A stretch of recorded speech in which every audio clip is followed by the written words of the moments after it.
Hello there!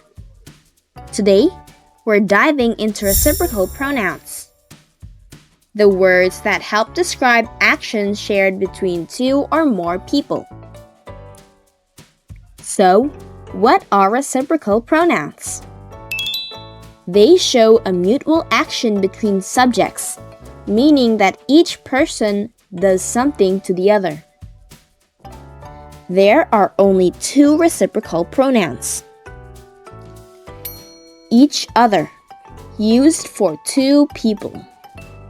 One another, used for three or more people. Let's check out some examples. Example 1.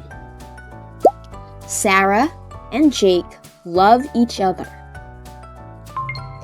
This means that Sarah loves Jake and Jake loves Sarah. It's a mutual feeling. Wow! Example 2. The team members support one another.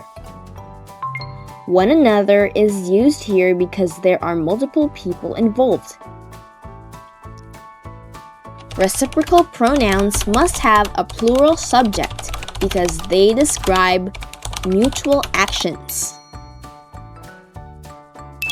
Tom and Jerry always help each other. I help each other. This is incorrect because I is singular. Now, let's test your grammar skills. Can you complete this sentence? The siblings always take care of blank. Comment your answer below. Good job! I hope this video helped you better understand about reciprocal pronouns. Thank you for watching and don't forget to subscribe. Bye now!